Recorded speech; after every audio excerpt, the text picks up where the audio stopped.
Bonjour et bienvenue dans les 4V, Christophe Fanichet. Ça va donc être un week-end de galère pour ceux qui ont choisi le train pour partir ou pour revenir d'ailleurs de vacances de ce soir à lundi matin. On va revenir sur les raisons de cette grève des contrôleurs. Mais pour commencer, est-ce qu'on a le droit de vous en vouloir ? D'abord, je souhaite présenter toutes mes excuses, toutes les excuses de l'entreprise. Parce que effectivement, ce week-end, les Français ne vont pas pouvoir partir normalement en vacances, en tout cas comme ils l'avaient prévu. Tous les trains ne vont pas circuler. Et donc, effectivement, moi, je voulais présenter d'abord toutes mes excuses, parce que ça va être un des week-ends qui va être... Je ne doute pas de la sincérité de vos excuses, mais on a le droit d'en avoir marre de cette compagnie qui semble se moquer de ses clients, qui se met systématiquement en grève quand il y a des vacances, le jour du bac, dans les grands rendez-vous, etc. Qu'est-ce que vous répondez à tous ces voyageurs qui achètent leurs billets chers et qui, une nouvelle fois, se disent « la SNCF nous prend en otage ». D'abord, je vais vous parler de la grève d'aujourd'hui. La grève d'aujourd'hui, pour moi, elle est incompréhensible, tout simplement parce que, vous le rappelez, en décembre 2022, il y avait déjà eu une grève avec des chefs de bord.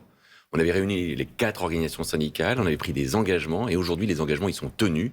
Tous les engagements sont tenus. Donc elle n'est pas légitime, cette grève ? Non, je dirais que cette grève, elle est incompréhensible, et surtout, elle est incomprise des Français. Lorsque vous avez tout fait pour l'éviter, c'est ce n'est que pas nous avons fait. légitime ? Est-ce qu'on peut mettre un mot sur des situations à un moment pour que les choses soient claires ? Cette grève est-elle légitime ? Moi, ce que je dis, c'est que cette grève, elle est incompréhensible parce que nous avons mis sur la table tout ce qui devait être mis sur la table.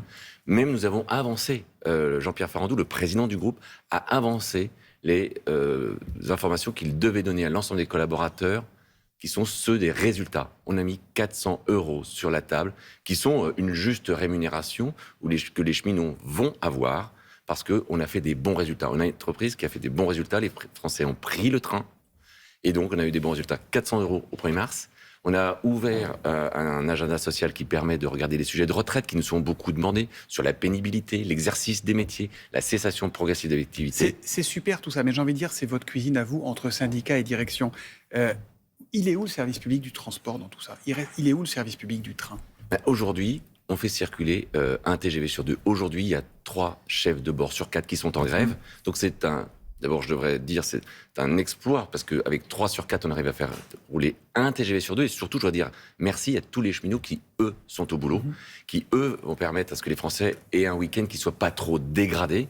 Un TGV sur 2, c'est bien plus qu'un Français sur 2 qui pourront partir en vacances. D'ailleurs, sur ces 3 jours de grève, on attend plusieurs milliers de voyageurs, et sans doute que presque tous les Français pourront partir si ils le peuvent, décaler légèrement leur départ. C'est pas simple de décaler son départ, parce qu'il faut quand ils le avoir peuvent, des trains, quand ils le peuvent, et d'ailleurs, quand ils voilà. le peuvent pas, on les remboursera à 100%, et on ira jusqu'à une indemnité qui leur permettra d'avoir 50% de réduction supplémentaire. En plus du remboursement. Absolument, ils pourront intégral du billet. partir n'importe quel jour, n'importe quel train, jusqu'à la fin de l'été, ils seront à 50%. Cette photo-là que vous nous décrivez ce matin, un TGV sur 2, elle est définitive ou ça peut encore s'aggraver, ou rêvons un peu s'arranger dans les heures qui viennent ?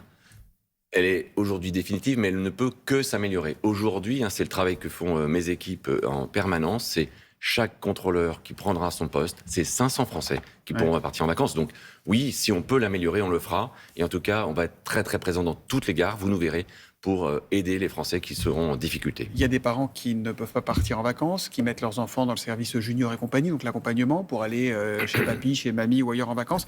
Est-ce que ce service junior et compagnie sera assuré partout ? Alors, ce service Junior et compagnie, effectivement, c'est 9000 enfants qui partent chez Papy Mamie, comme vous le dites. Oui, je dirais aujourd'hui 9 sur 10, et j'espère 10 sur 10, parce qu'on y travaille encore, pourront partir grâce à ce service. Parce qu'effectivement, on a donné des priorités. Les TGV doivent circuler sur tous les territoires, et c'est absolument indispensable. Autant de Ouigo que d'Inouï, car on le sait, les Ouigo sont pris plutôt par des familles plus modestes, et ils sont tout autant prioritaires, je le redis, tout le territoire, et puis les trains les plus complets, c'est ceux-là qu'on a privilégiés. Donc la plupart des trains vers les Alpes vont partir, c'est ça à peu près, pour ceux qui vont au ski ? C'est les autres qui vont être le plus en galère ? Ce que je viens de dire, c'est que c'est les trains les plus complets qu'on privilégie. Vous imaginez bien qu'on regarde celui qu'on annule, les trains les plus complets, évidemment, c'est le train des Alpes, puisque les trains des Alpes étaient tous pratiquement complets, donc tous les trains des Alpes vont effectivement circuler. Mais je prends un autre exemple, un train pour Toulouse qui était complet circulera dans tous les jours, vendredi, samedi et dimanche. Et pour les jours et le week-end suivant, ça risque de repartir ? Y a d'autres préavis, il y a d'autres menaces ou pas ?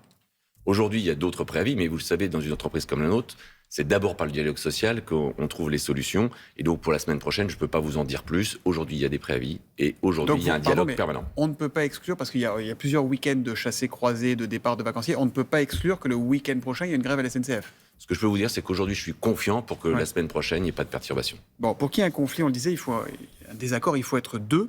Qu'est-ce que vous avez raté dans le dialogue social, une fois de plus, pour que la SNCF ne soit pas au rendez-vous de ses promesses? Moi, je vous le redis, on a tout mis sur la table. Les engagements de 2022 sont sur la table. Je vous donne quelques exemples très simples. Ils disent, la SNCF nous a promis qu'il y aurait 2 contrôleurs par train dès 2023. C'est pas le cas aujourd'hui, c'est pour ça qu'on est en Alors, je grève. m'inscris en faux. On n'a jamais dit que c'était en 2023, on a dit que c'était en 2025. Et aujourd'hui, en 2024, 9 TGV sur 10 ont 2 contrôleurs à bord. On ne peut pas dire qu'on n'est pas au résultat. Ouais. On ne peut pas dire qu'on n'est pas au résultat. 9 sur 10, et je m'engage devant vous que la date que nous avions donnée, 2025, ils seront tous à 100%. Donc ils racontent n'importe quoi là-dessus. Je ne peux pas vous dire qu'ils racontent n'importe quoi. Aujourd'hui, ce que je veux On vous a dire, l'impression que chaque mot qui sort de votre bouche est potentiellement inflammable. non, je pense que chaque mot qui sort de ma bouche, c'est le résultat d'un bilan qu'on a fait ensemble. On a fait une table ronde la semaine dernière où on a partagé ce bilan avec l'ensemble des chefs de bord.